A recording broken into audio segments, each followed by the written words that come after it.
Good evening, everybody. I'll give it that minute to let people log on. I shared out Richard's YouTube video. By now, a lot of people have read it, that's for sure, or watched it, viewed it.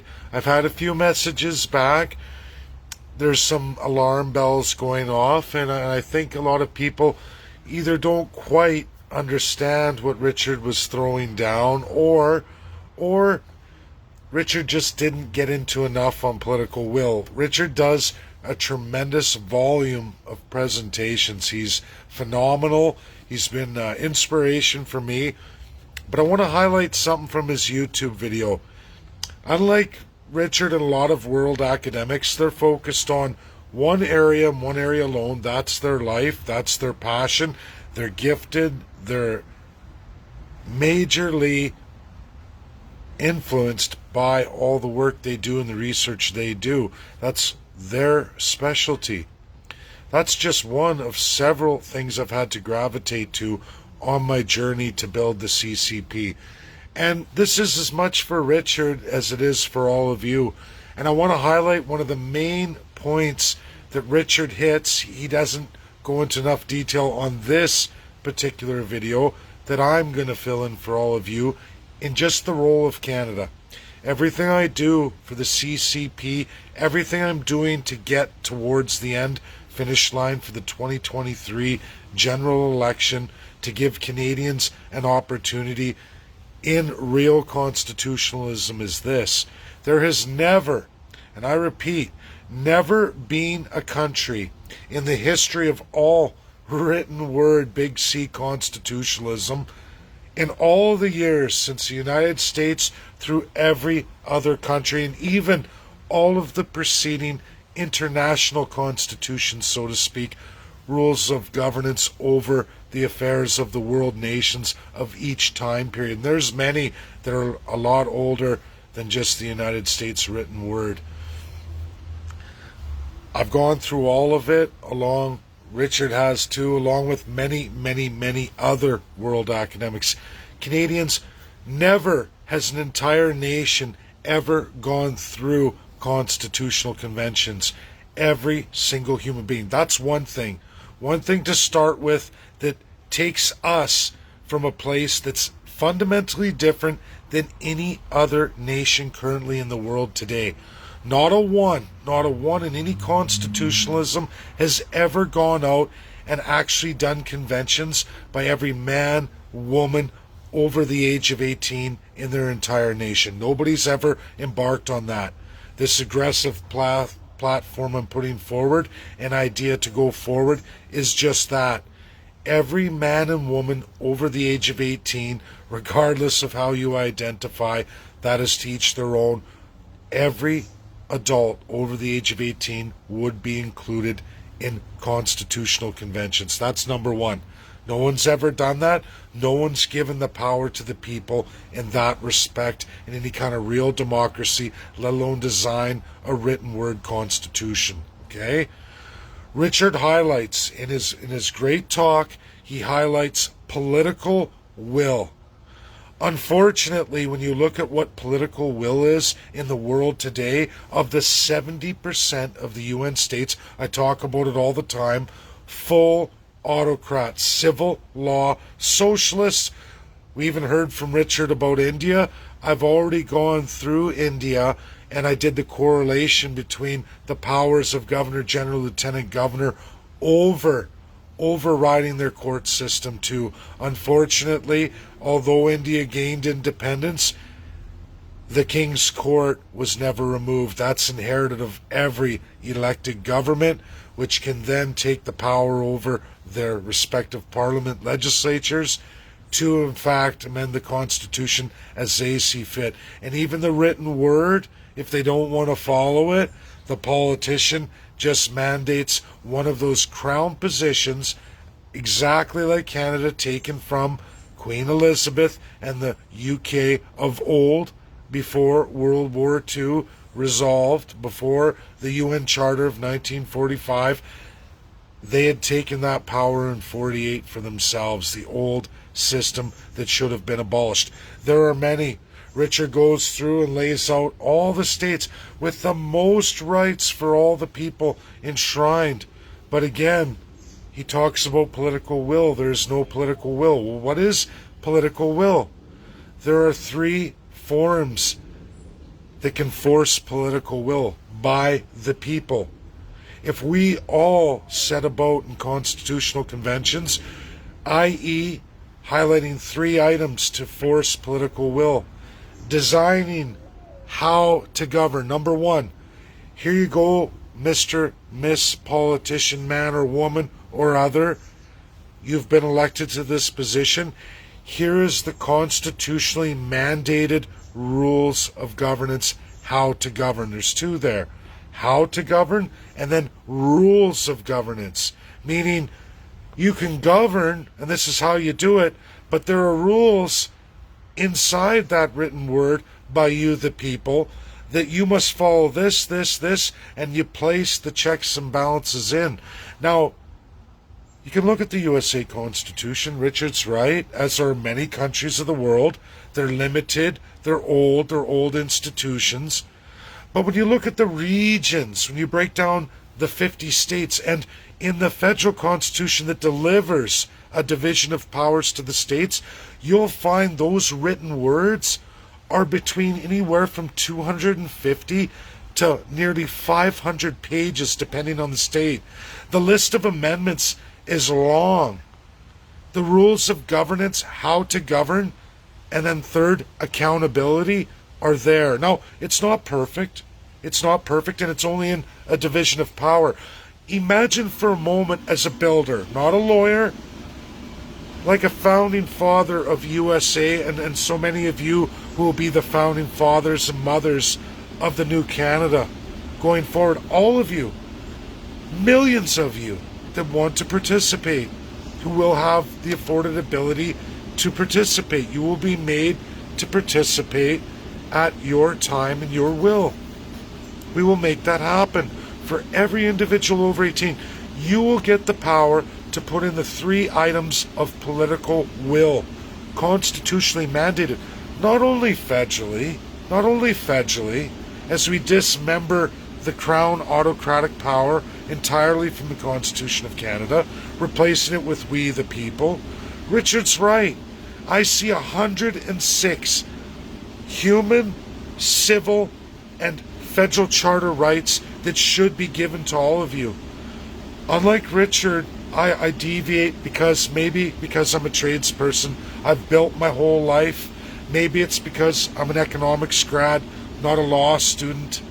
I see things in a different perspective. I respect Richard and all the world academics and what they can deliver. But there are those who engineer things. There's the architects. There's the plumbers who put it all in. There's the welders who weld it out. Everybody has a place. And just as legal professionals, they have a place to bring to you the truth and the explanation. But the vision that comes from only founding fathers, which is what delivered, founding mothers, fathers, those who delivered for the United States when they delivered at that time as best they could, a brand new idea. You want teeth, it requires everybody to participate. Again, you want the political will? Again, there are three ways to get political will. Number one, how to govern.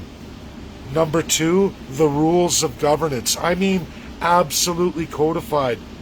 Number three, absolute accountability for those in charge who've won the election, who hold the political will.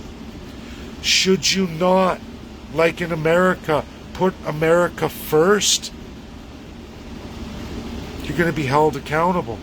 You can look at the 50 states. Just in the regional analysis, there's absolute accountability. There's why governors don't cross.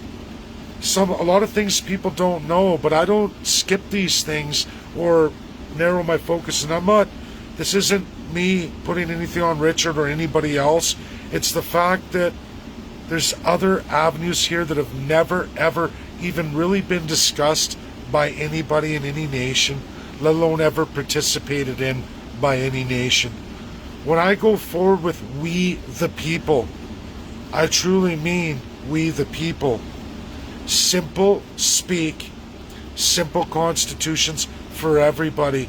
And when you place, again, those three items that very few like to talk about, rules on how to govern, rules of governance when they're governing, and accountability, when you codify a structured system like that, politicians will do what they have to do. We see it all the time. I see the positives, just as I just witnessed Chancellor Merkel say no to the USA. I'm sorry. And why?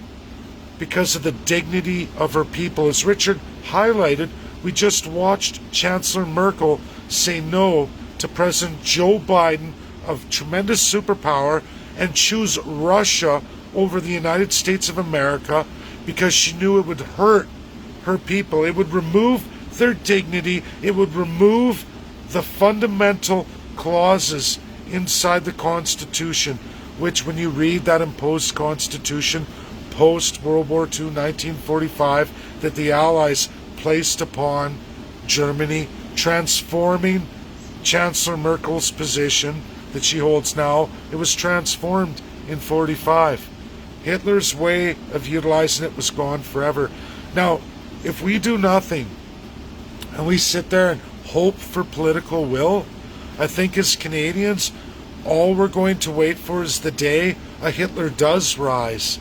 There will be a Hitler who will rise. We've already seen enough autocracy in key provinces, and I think Canadians, a lot of Canadians, are waking up to the fact that things are not working well in Canada anymore. The world is changing, but Canada isn't.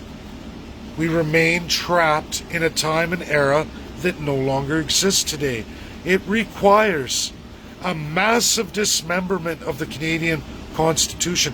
Richard highlighted the United States of America, his country, as he holds a key position in a high academic standing for the government of the USA and in the state of Texas. He does. There are nearly 30 million people in Texas, not a slouched position for anybody in the USA, let alone someone like Richard Albert, who came from Canada, who moved on to the United States to continue his great masterful works. Political will is absolutely key. And I say, Canadians, I have a tremendous amount of faith in all of you that when rolled out properly, when the overview's left for you and the greatest minds in the world come forward to give you the greatest education ever presented in the world, in the largest, most organized, best constitutional conventions by all the people, you will enshrine and codify what's Big C constitutional, which Canada has very little of. Very little of. Tremendous resources, tremendous wealth, tremendous country where everybody should be vastly more wealthy than they really are. When you look at the population of Canada and the absolute landmass and resources traded on the world stage today, there is no way the people should be in the state they are in. There's no way the costs of astronomical costs of all that you possess today should be that way. It makes no sense whatsoever except for one thing: pure and absolute corruption. We see this from telecommunications to housing, all through the economics. This is because, I'm going to say it again, the political will does not include any of you, the people. It never has in Canada. There are many corrupt countries. Canada is becoming corrupted faster, at a faster rate than anybody else. And only because of the tremendous resources have we been allowed to live and prosper in any kind of real meaningful way as we have. Our society runs soulless. This country has no real soul. We've often heard the political will post-national state. all the UN agendas. Canada signs. When you talk about countries who codify the most rights but don't follow any, Canada has signed the most UN resolutions than any other country in the world. Even when they're not even bound or they've been shot down by the world overseers, the P5, the allies from World War II, Canada pulls them up and signs them anyway. Treaty after treaty, resolution after resolution, and breaches almost all of them, or takes the parts that the political actors from the first class wish to utilize to get their political will and steal it from the people, removing all your soul, all of your security, all of what should be divinity of the people, not divinity of politicians. It should have been supremacy of a God, whichever God you all choose individually. And that doesn't mean stepping on everybody else beside you because your rights are superior to that of others. No, it doesn't. Political will can be harnessed in absolute codification. I believe this, and there has never, ever been any works to date in the entire world history where all the people of the nation crafted and designed the Constitution. There is no example. The most ever utilized, 250 people. In millions of people, I don't think so. CCP is not writing any constitutions. We are giving the power to the people. That's the platform. We have the legal means to do that. An engineered design that will deliver for all of you, the people. Not destroying government, not removing government as it runs in all its systems. It will run on. It's limiting the politicians, absolutely arm-barring every single one in all regions and in Canada with absolutely utilizing the Crown power in a federal minority government. Absolutely, that can be done. That is your Constitution, the absolute power of the Crown, which is your first-class citizens, the politicians. And they've crafted in this very old system, 900 years old, they control the courts, military, police, and all government appointed or elected positions. All of them entirely. Every political party runs that way.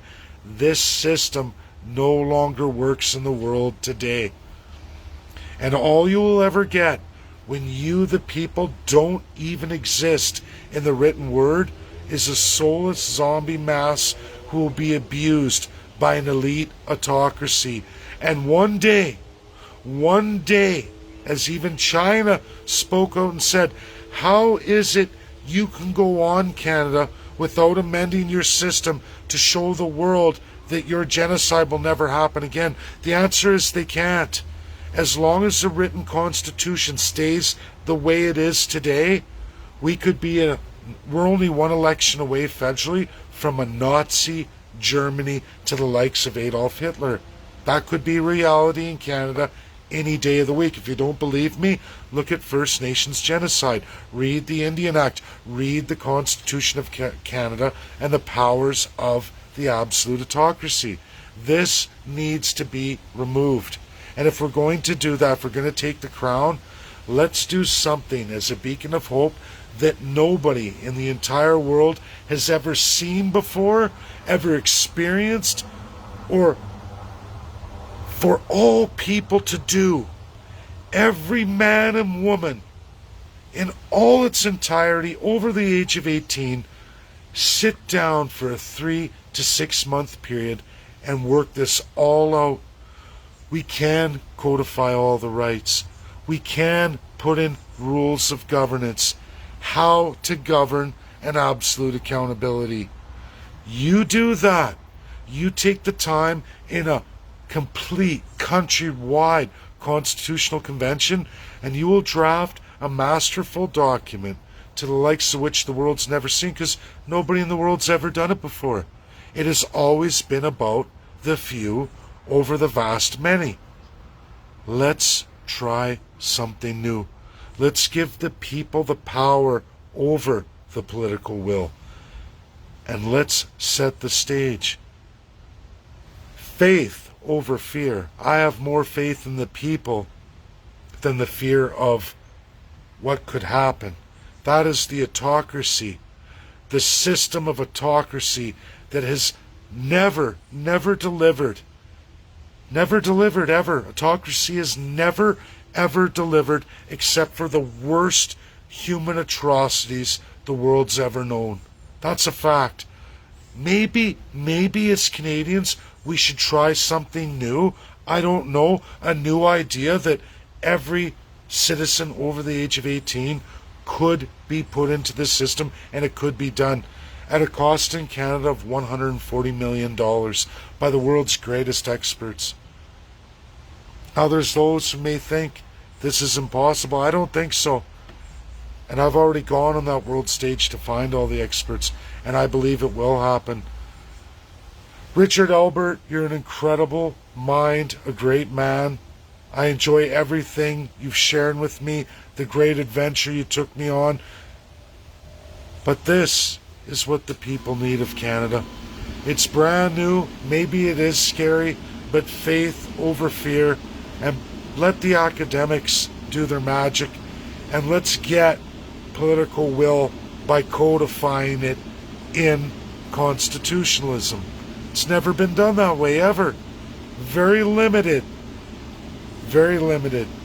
The best examples you can find are the 50 regional state constitutions of the United States of America. Russia has some too, 85 of them. And they put those powers in there. It's worth it. And I'm not saying copy it out, it's an old institution. I'm just saying, if it can be done there and lead to great successes, a new, updated version by all the people of Canada can do it too. There is your political will. Not the political will of the few, the elite, the wealthy. Let's let all the people of the nation decide through monumental education by the best of the best in the world. Thanks, that's my video tonight. Share, share, share. Richard is a tremendous man, and God bless you, Richard. Thank you.